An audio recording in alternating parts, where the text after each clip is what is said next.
What's up, everyone? Welcome back to the Heel Deal podcast with your hosts, Ben and Zach.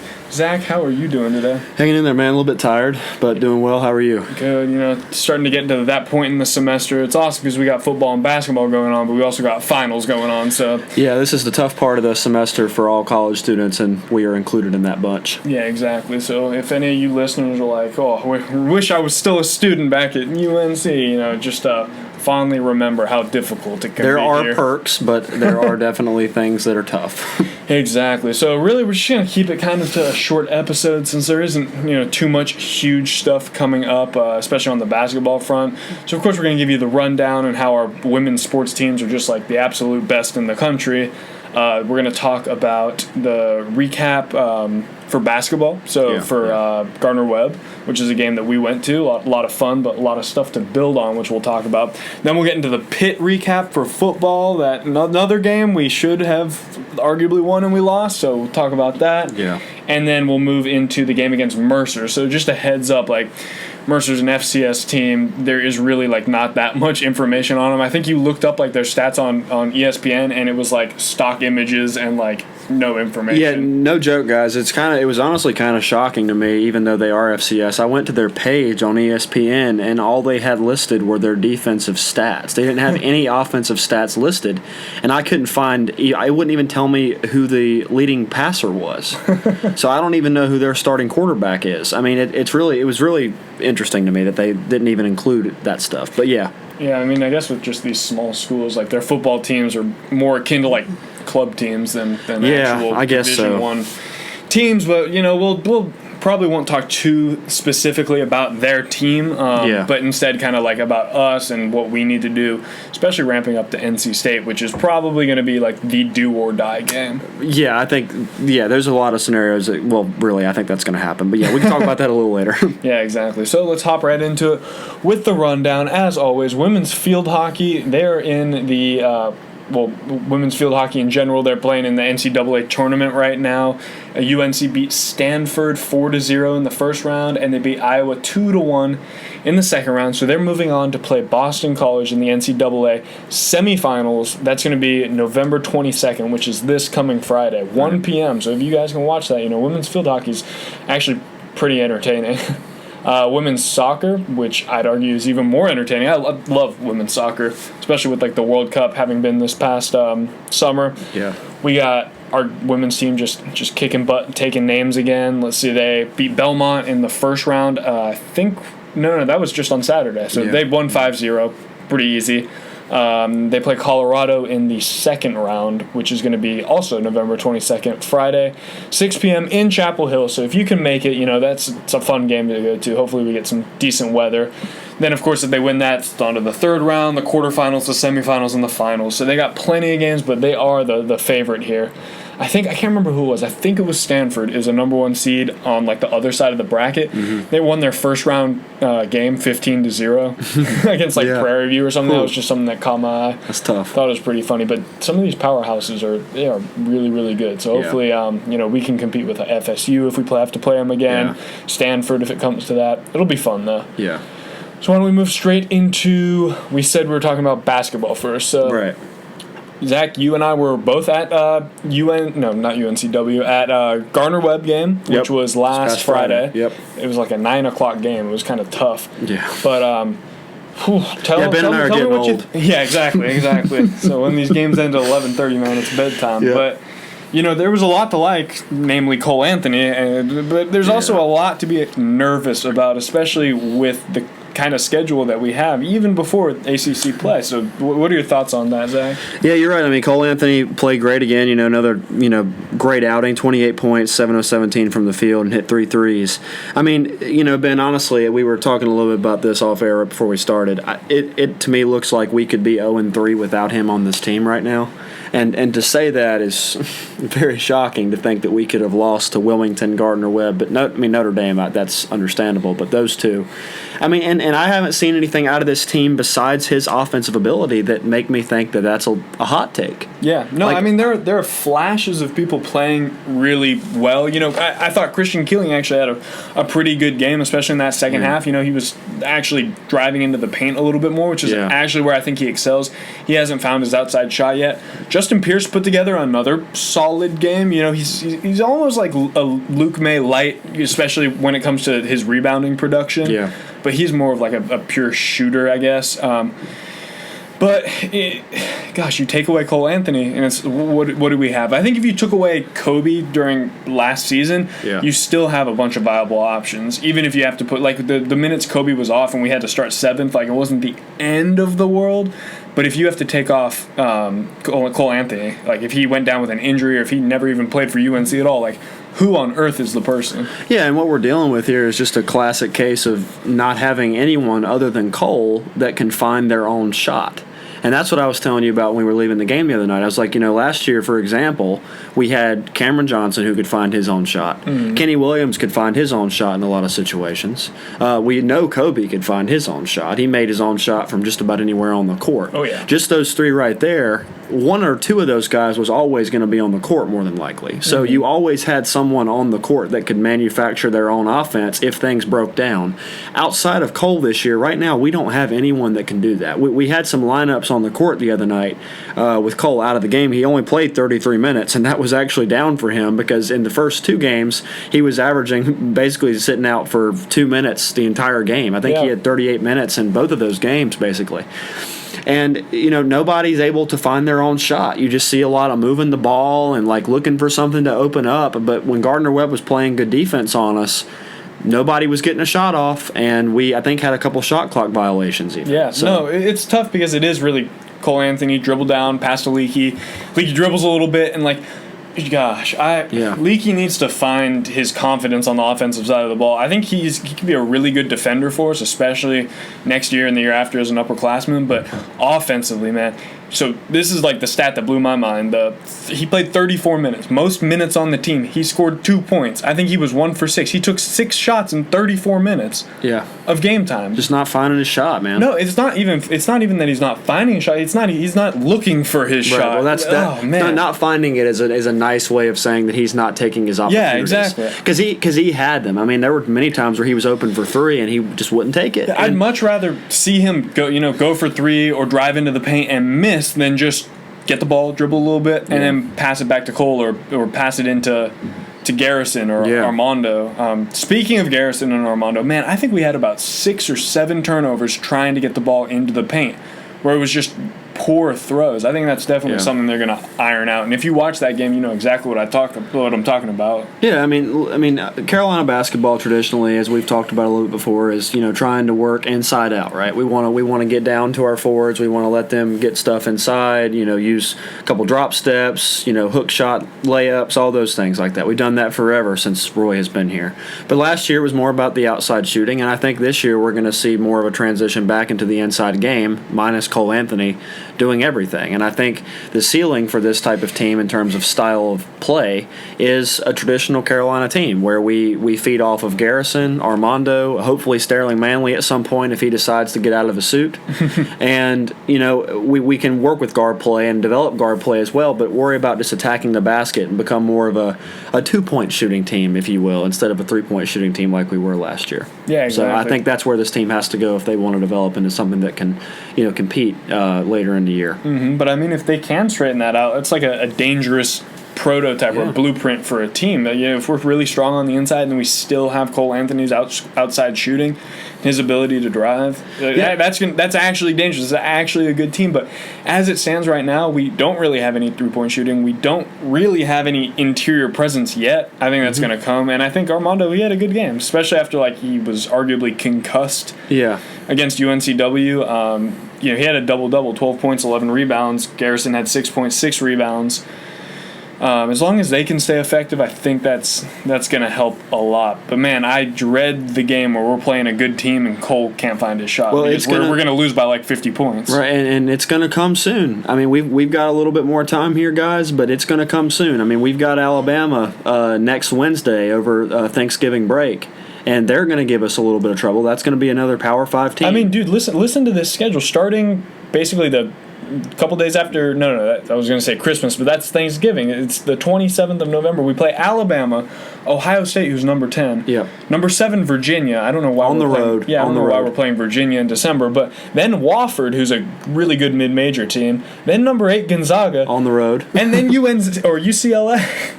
That's a really, really, really tough 6-game stretch, man. Yeah. And I really don't want to say, like, we're going to be lucky to take 3 of those, but we got to see some development in not a lot of time because we have one game against Elon and then that stretch starts. So. I think maybe that UCLA game may be one of 2 games we would play out at that location if we were to win, but I'm not sure about that. It could be one of those little mini tournaments, but don't quote me on that. But yeah, Alabama will be hopefully not too bad, but yeah, you touched on it. I mean, those 4 in a row with Ohio State through Gonzaga from December 4th all the way to the 18th, that is a gauntlet of a schedule to start the year. 2 of which are on the road, one being the defending national champions, and the other being a team that we beat in the national championship that is just waiting to have us come out there to California to play them. Yeah. Or Washington. So yeah, I mean it's going to get tough quick. I hope we've learned something this first month, and I hope this game against Elon we look more dominant. And I hope we have been practicing well, because if we haven't, and this is going to be kind of the team we're going to see until January, February, it's going to be a tough start to the season, guys. Yeah, I mean, if this stretch goes poorly, we could be going into ACC play like unranked. Yeah. And that wouldn't be the biggest shock in the world. But that's what's so good about having Roy Williams as the coach. You got to have some confidence. Our team didn't look that good around this time last year. And so a game like, what was it? Like when we played Texas and the entire team looked bad except for Kobe, we still lost. That was right around when we're about to play Ohio State. So something like that could happen, but you just got to remember it's not the end of the world. Yeah, and it's not, and I don't want to overreact too much and look too much into these games early in the year because everybody's early in the year. No one's playing at a high level yet, so we'll just have to see what happens, but we haven't seen anything promising outside of Cole Anthony, so we're just going to have to hope we see that moving forward. Yeah, exactly. And I mean, as much as I would love to see Cole Anthony just, like, set the entire world on fire, it's not the most, like, confidence-inspiring style of play. It's like watching James Harden play with the Rockets. As soon as James Harden has a poor game, the Rockets lose. Yeah, we don't want to play one-on-one basketball all the time. Exactly. So it's just not going to work. Well, I don't think Roy's ever going to transition to that, but Cole Anthony's also getting the most usage from a UNC point guard or UNC freshman in general ever in Roy Williams' tenure. So it's an interesting season. I'm excited for it. I'm really excited for these games. And as always, Heel Deal Podcast is going to be the place for all these previews, all the recaps. It'll be fun. I'm really excited to get into the season, though. Yeah, me too. Yeah, it's going to be fun either way. Hopefully we'll win some of these games, but yeah. Yeah, well, why don't we talk about some football, Zach? Yeah, that's cool. We are who we thought we were. Yep. And, I mean, I could, pull a clip from the last episode where we said, going into the fourth quarter, I guarantee it's going to be a one-score game. It was a one-score game. We brought it into overtime, and we lost. Yeah, brought it into overtime. We even joked about not wanting it to go to overtime. At least I did, because I had to go to class the next morning. So, I mean, it doesn't shock me. And once again, we had the opportunity to close out the game, and we weren't able to do it. We were able to tie it in this situation, but we gave up points we shouldn't have on blown coverages and things like that throughout the game. It's frustrating. I really think we could have won this game. I thought Pittsburgh was vulnerable in this game, but it didn't happen, and there are a multitude of things they did to help themselves out, but we hurt ourselves in a lot of ways as well. It's just, it's brutal because if this were the NFL, you're a middling team and you lose a game, you say, hey, we get a good draft spot now. That doesn't happen in college football. If you lose, you get to miss a bowl game, and that's that, and there isn't that much momentum going into next season. Yeah. I think this team has a ton of momentum, and we're just getting so many tough breaks, man.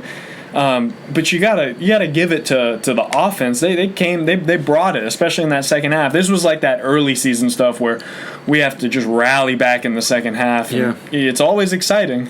Yeah, we scored 17 in the fourth. So I mean, obviously we were clicking on offense, but early in the game that wasn't always the case, Ben. I mean, I know you saw it. I mean, there were, I think, 2 to Daz and 1 to Diami that were both touchdowns, or all 3 touchdowns. Yeah, I know in 2 of them in the third quarter, and it just kind of floated, kind of sailed on the receivers. Yeah, and it's just, I think the one of them to Daz would have probably been tackled. Maybe it was Diami, but either way, I mean, that's 14 points most likely off the board right there. Who knows what happens if we get convert on those plays, but. Yeah, I mean, those are the kind of plays you need to be converting this time of year, and much like right now how we're dealing with the academic semester and we're getting close to finals and we're having to vamp down and really give our A game and everything, it's the same thing for the football team right now, both in school and on the field. They've got to buckle down right now and not get discouraged by these losses. I mean, we have an opportunity to win a bowl game and get to a bowl game, first of all, but to win it. And that's not an opportunity that we've had in a long time. We haven't won a bowl game in a long time. I don't even think we won our bowl game in 2015 when we had that offensive firepower we did then. So, yeah, I mean, we got Mercer this week. We have NC State after that. That's where our focus needs to be, winning out.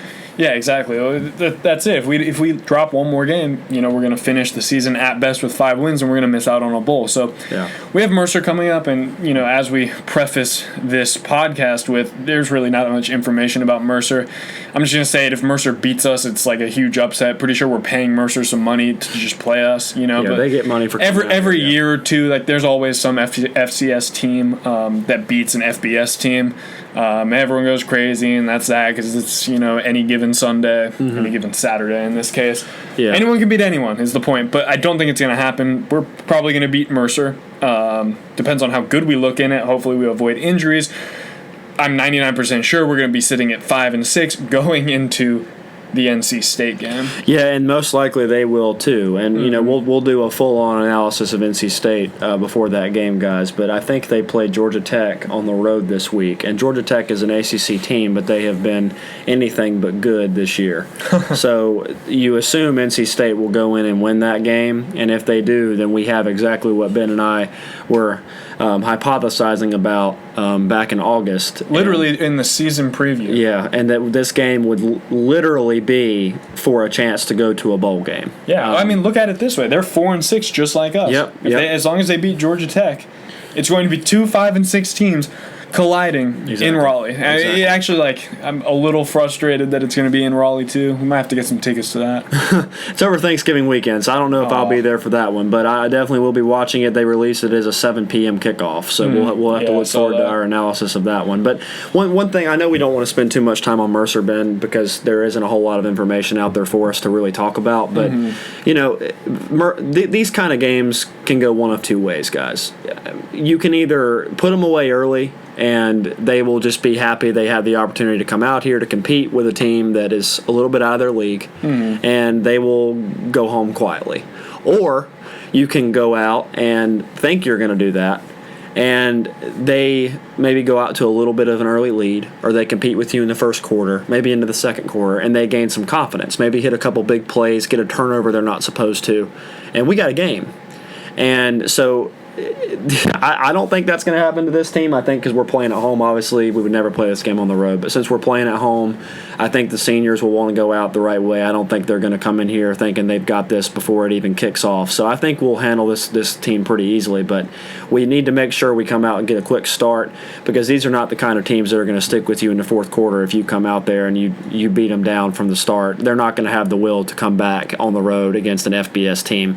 It's just not going to happen. Their only chance is to come out and have some things go right early and get some turnovers. Yeah, exactly. This is really going to have to be like a confidence game for them. Get back on track, get over the overtime losses we've had 2 of the last 3 weeks, and just, hopefully Sam can find that deep ball again. The couple he missed is what I'm referring to. Yeah, it'll be there. It'll be there. And so hopefully they just have a lot to build on going into NC State. The more momentum they have, the better. And, hopefully we can put in, our second string quarterback in like the third quarter. That'd be nice. Yeah, the number of receivers we have, guys, and the amount of speed we have at running back and power we have at running back and the experience we have at some positions on the offensive line. I mean, I really think we could score close to 60 points on this team if we really pushed it. So I don't really think that's going to be a thing. I don't expect their offense to do much either.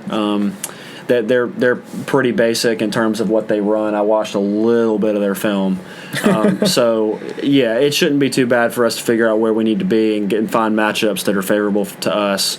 I know we've been banged up at corner. They may complete some passes. I don't know, but I don't think they're going to score many points. I think we're going to win this one pretty handily. Yeah. Oh, yeah, no doubt. And I mean, I don't even really want to give a score prediction because who really knows what's going to happen? Well, why not? Why not? I'll just say this. I'll say Tar Heels win 56-21. I'll say 56-21. And maybe some of those points down the stretch for Mercer will be because we have our backups in. But yeah, I agree. I'll say 45-17. I don't know, something like that. I agree. It's too hard to shut out a team, especially once you bring in your second stringers. But yeah, I think they'll be handling this. Hopefully, they just come out of the gate and the whole game's just on cruise control the whole time. Yeah, we just don't want to have any injuries in this game because that's my big thing. That's the worst thing that can happen because we need everybody healthy and ready to go for NC State because although NC State has been banged up this year, they will give us everything we want and more. That'll be another one-score game like we've had in every game we've had so far.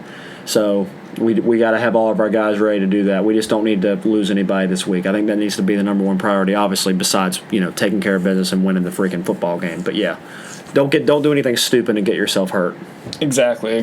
But of course, we're gonna get like real in depth to NC State next week. Yep.